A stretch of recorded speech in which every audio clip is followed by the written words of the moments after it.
evening and welcome here to Calvary. I know we have many visitors here tonight, and so on behalf of our church family here, we want to say welcome, and we are so glad to have you here. In just a minute, I'm going to welcome to the stage or the platform up here Andy Root. He's our first in our Faith for Life series, and I'm going to talk about that in just 1 second. But for those of you who are confirmation students here at Calvary, there was a sheet you got as you arrived, and I just want to draw your attention, students, to a few things on the left-hand side, as well as parents. Parents, take a look at that. There are a few training events and meetings and things like that. If you're interested in one of the summer trips that Calvary offers, make sure you come to that summer trip meeting, which is on October 12th. Put that on your calendar. Tattoo it to your arm, whatever it takes to get you there, all right? Our Faith for Life series. Tonight we launch our Faith for Life series. We began it last year. And just a couple words about what the Faith for Life series is all about. We put together a series of speakers and artists that are nationally recognized. And the hope is, as we bring them here to Calvary, that number one, we can welcome all kinds of people to hear a good word, but we also hope that we can stretch and we can be inspired, that we can be stretched in our faith and life, but we can also be inspired on the journey of faith. You know, everything we do here at Calvary, the hope is that each one of us, as we come together, would consider a faith that's not just for Sunday morning, but it's a lifelong faith, all right? And so as we come together for this Faith for Life series, our intention is to stretch and inspire. And so tonight we are thrilled to welcome Andy Root. A few things about Andy that you should know. Andy is often mentioned as one of the leading scholars in youth ministry in the entire world, to be absolutely honest. He's published over 13 books on the topic. Andy Root is a sought-after speaker at conferences, colleges, churches. He is known for an engaging style that laces together stories, theological depth, and humor. He's lectured, presented all over the world, including South Africa, New Zealand, Australia, and all kinds of places all over Europe. Andy currently serves as a professor at Lutheran Seminary in St. Paul. He's a human, too. He's a father of two. His wife is a Presbyterian pastor, and I'm told that Andy is a self-proclaimed reality TV junkie. Is this true? It is true. I'm told that's true. So tonight, Andy will speak with us on identity, and especially that question you see at the top of your handout. It's a question we all ask at some point in our life: who am I? Especially amid a constantly changing world, who am I? Who am I as a person of faith and a person in this world? So here's what I'm going to ask you to do. I'm going to ask you to give a warm Calvary welcome to Andy Root. How about a round of applause? Thank you. All right, thank you so much for coming out on a Wednesday night. That is what I want to talk about tonight, is this question, who am I? Which I really think is the task for both people who are quite young who are in this room, but also for parents and maybe even older people, is that this question, who am I, remains a fairly open question for us. So let me begin by telling you a story. Back when I was in seminary, my wife and I actually went to seminary together, and she won our seminary's preaching prize. At the fairly large seminary we were at, she was the best preacher. Now that was a deep existential crisis for me because it meant that I wasn't. And I've had to live under the tyranny of her victory ever since then. So like if the dishwasher needs to get unloaded or there's some kind of conflict of who's going to put the kids to bed, she'll say, well, you know, I did win the preaching prize, so I guess you need to do it. So I've been living under the tyranny of her victory for a while. But when she won this prize, she not only was kind of labeled as best preacher of our class, but it came with a grant. And the idea of the grant was that you would take this money and you would go have an international experience. Now, most people had actually taken the money and would go to Cambridge or Oxford and spend 9 months studying, but a few people actually before us had taken the money and traveled around the world with it, had stopped at a bunch of different places. And when we heard that, we said, yeah, that's what we're going to do. We're going to travel around the world. So we were living in Los Angeles at the time, and we gave up the lease on our apartment. We took everything we owned from our one-bedroom apartment and put it in a 6x10 storage site, gave up our address, opened a P.O. box, got on a plane, and flew west. Now, we were flying west from Los Angeles, so we could just hear the Holy Spirit say, stop in Hawaii for 10 days. Stop in Hawaii for 10 days. So we stopped in Hawaii for 10 days, spent a little time in Fiji before landing in Melbourne, Australia, and we studied there. And it was in Melbourne, Australia, that here my wife and I were. We were in our early 20s, that we picked our identities, that we answered this question, who am I? My wife decided she'd become an ordained pastor. I decided I would try to become an academic theologian, and that's it. We chose our identities. Family, thousands of miles away. Church community, thousands of miles away. On our own, by ourselves, we got to answer this question for ourselves, who am I? And I think this becomes our big task, is to answer this question, who am I? And particularly for passing on faith to a younger generation of people, this question, who am I, is a big one. So I want to start by showing you a diagram, and my wife says you have to be on drugs to understand my diagrams. So what I'm saying is, if you got that cold medicine, now is the time to take it. All right, here we go. So we won't dwell on this too long, but we can think about it this way, and this is some of the ways that sociologists will talk about this, is that, and it's going to be hard to see, I guess, from the screens, but here we are in the present, and that for most of human history, we were past-looking people. In other words, if you were going to survive into your future, you really needed to harvest the wisdom and the tradition of the past. If you were going to survive this cold winter, you needed to know the ways that your father kept the fire, that your mother made your clothes, that you needed all the wisdom of the past to be able to actually live into the future. And we would live this way, that we knew who we were because of these past stories that we gathered to live into the future. But we were past-looking people. Well, what sociologists tell us now is that for the most part, after industrialization and into a modern world, we are no longer really past-looking people, but we're actually really future-oriented people. And before, we really lived with a tradition or one single story. Now, as we go out into the wild, as your theme is, there are multiple stories in multiple ways that we have to kind of bump up against these stories to figure out who we are, that we are future-looking people. To illustrate this, and I'm ashamed to say this, but it's true, that if one of you were to come up and put $1,000 in cash on this table and say, we will give you this $1,000 of cash if you can name one of your great-grandparents. If you can give me one of their names, you can have that $1,000. I'm ashamed to tell you, I could not do it. I could not tell you one of the names of my great-grandparents. Now, the sad thing is, my grandmother, who would have a heart attack if she heard that, my grandmother has told me these people's names many times. My aunt has even done an Ancestors.com kind of reviewing of our past story. They have told me, but I can't remember these stories.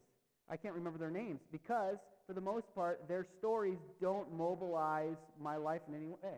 That I'm living my own life into my own future and not trying to harvest the stories of my past. Or we can think about it this way. My son, I've passed on a genetic trait to him that he's really into TV because I'm really into TV. And one of the hardest things when you're a parent and you're into TV and you were raised by TV is putting screen limits on your own kids. It's like you can't watch 8 hours of TV, but Daddy can. You know, it's really a hard kind of moral conundrum that you live with. But when my son was really little, he got into the historical documentary, The Prince of Egypt. You remember that? That is a sarcastic joke. This is the animated film by Steven Spielberg. Do you know this movie? It's about the Exodus story. It's animated. It is far from a historical documentary. But I don't know if you've watched this movie, but there's a scene in it where Moses and Ramses, who will become the ruling pharaoh, are teenagers, which should just tell you not historically accurate. And they go on a drag race, kind of teenage shenanigans, drag race, chariot ride around the city. Do you remember this? And the Sphinx loses its nose. This is how I think historically accurate the Sphinx loses its nose at this time. But the scene that happens after they do their big race around Cairo is that the ruling pharaoh, Ramses' father, calls him into the throne room and he berates him. He says to him, Ramses, how could you do this? What were you thinking? This was such a bad decision. He just kind of lays into him as parents lay into kids. But then he gets to the kind of needle of his critique. And after he's kind of given it to him, he looks at him and he says, Ramses, how could you do this? Don't you understand that one weak link in a chain destroys a dynasty? That one weak link will destroy a dynasty. And I'm watching my, at the time, 5-year-old watch this movie, and I'm thinking to myself, this is exactly how I am not raising this boy. I am not raising this boy to live in the legacy of all the ancestors who have gone before him, all the other roots who have gone before him. I'm not raising him in any way to live that way. I'm raising him to be a self-differentiated, strong enough individual that he can go out into the world and make a future for himself. that we become these future-oriented people. Now, when we become these future-oriented people, for good or often for ill, but when we become these future-oriented people, this question, who am I, becomes a very open question. And it becomes our own responsibility to answer this for ourselves. But I think even how we go about answering that has transitioned a great deal in just our last 3-4 decades, 2 or 3 generations, that how we go and answer this question, who am I, has changed. For instance, if you were just to maybe rewind just a generation or two ago, when it came to answering this question, who am I, that I think you really did it around 2 things. And the first kind of building block you'd use to answer this question, who am I, really was your skills or your abilities. So when it came to answer this question, who am I, you had really revolved around your skills and your abilities. This is why even to this day we tend to think that adolescence is the time of identity formation. Because we kind of figure at 15 you start to figure out what you're good at.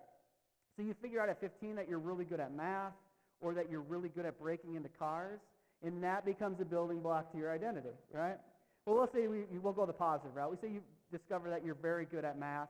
So what do? You get good grades, you go to college, you major in math, you graduate from that college with a math degree, you start applying for jobs, you get a job at a corporation, you start doing its books, and when you go to a dinner party, you say, hello, my name is Bob, or my name is Mary, and I'm an accountant. That your identity really revolves for the most part around your work, or at least it did. But it didn't just revolve around your work, it also revolved around your love. So sometime between the age of 15 and 20, you would find your sweetheart, you would fall in love, you'd get married, you'd start volunteering to coach Little League or at the PTA, and when you went to that same dinner party, you were not only an accountant, but you were also a husband or a wife. That your identity really revolved around your work, but also your love or your commitments that you made.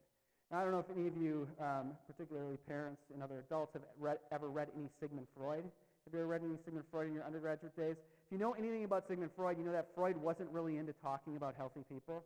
That's not what got Freud excited. Freud liked talking about pathology. Like, Freud didn't wake up in the morning and think, wow, I have to talk to these very well-adjusted people. That's not what got Freud excited. What got Freud excited is waking up and saying, oh, there are these people coming in who are having dreams of their genitalia falling off. This is going to be a good day. Like, that's what got Freud super excited. So Freud actually said very little about healthy people.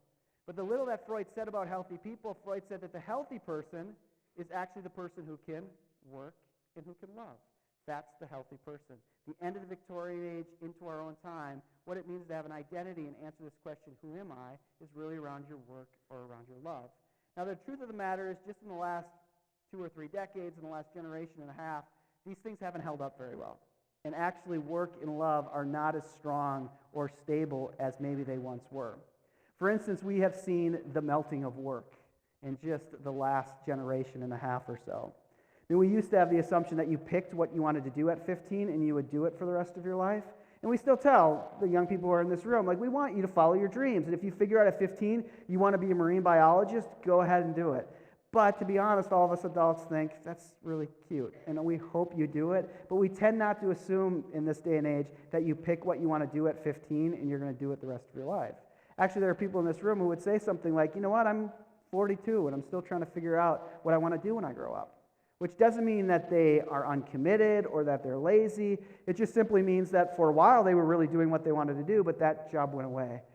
Or that business went away. That with just technological changes, with corporate mergers, with downsizing, it's very unlikely in this day and age that you will do one thing for the rest of your life, or even work for one company for the rest of your life.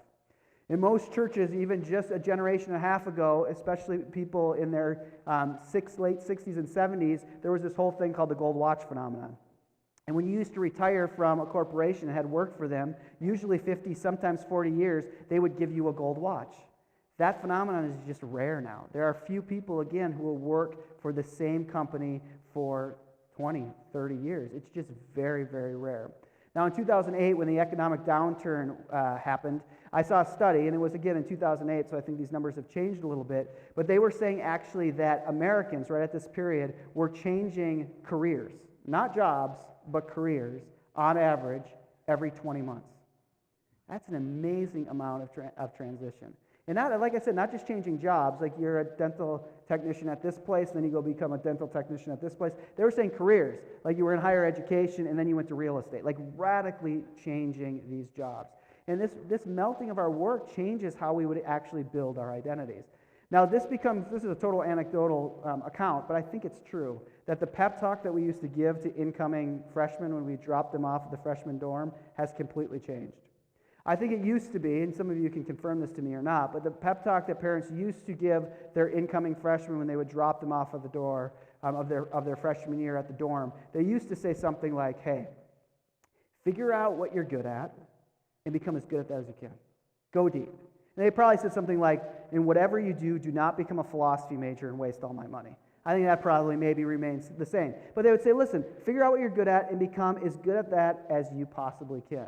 Again, this is anecdotal, but I do not think that's the pep talk that parents give their incoming freshmen when they drop them off at the dorm now. I think the pep talk we now give them when we drop them off is we say something like, hey, whatever you do, don't get bogged down in one thing. I mean, keep your options open. And maybe, we're not sure, but maybe do something with computers. Because we're not sure what the economy is going to look like in 5 or 10 years, but we're pretty sure, we're not convinced, we're pretty sure there's still going to be computers, so maybe do something with computers. But our push is keep your options open. See what happens. Don't get bogged down in one thing. But it shows how work really has melted, that it's no longer necessarily what it used to be. Now, as unromantic as it sounds, we've also seen a great deal of melting when it comes to love. We used to assume that there was one love for every person. But now with late marriage, now demographically people are getting married at 28 and a half. So that means a lot of people are in their mid-30s when they get married.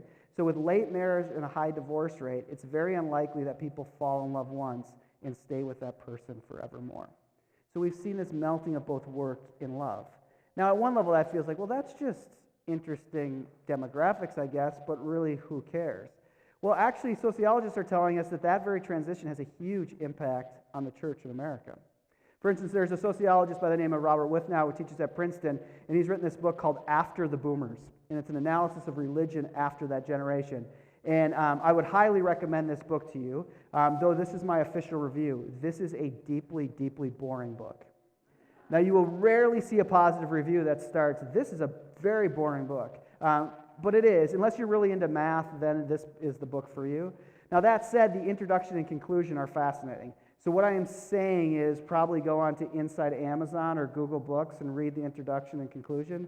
Do that with his books. Not mine, but do that with his books. But the introduction and conclusion are amazing. And what he thinks he's discovered why Christianity in America has hit this lull, particularly in what we call our mainline denominations, our Lutherans, our Presbyterians, our Methodists, and our Episcopalians, why they have seen a lull or a loss of anywhere from 11 to 14% annually in their congregations. He thinks he's discovered sociologically why that is. And some of you could already guess this. The reason he thinks that these churches have lost membership is because they actually have lost the 18 to 35-year-old. That the 18 to 35-year-old has become an endangered species in most of our American congregations. Now, a lot of people know that already. Well, what's interesting about Withnow's study is he thinks he's discovered why that is. And he thinks the reason that is because for some reason in the American consciousness, religion or being part of a faith community is something you do when you enter into a quote-unquote conventional way of life. Well, what's a conventional way of life? Conventional way of life is having a job that you would call a career, having a mortgage, being married, and most profoundly, having children. And Withnow's point is, it used to be just a generation and a half or two ago that you would be married by the time you were 23, 24, 25. But now it's taking people until they're in their mid-30s. And Withnow's point is, for some reason, the light bulb just doesn't go on for people when they're not in these kind of quote-unquote conventional ways of life, that a faith community has anything to offer them. So when you're living in your parents' basement and working at Starbucks while you're trying to get your band started, and then you move to Austin for a while because the art scene's great, but then you got to move back home because you're out of money. But then you move to Brooklyn for a while because you have a buddy there who's starting this whole really cool tech company, but that doesn't work out. When you're in that kind of transitional way of life, Withnow's point is you just don't see the church as something that you should be part of.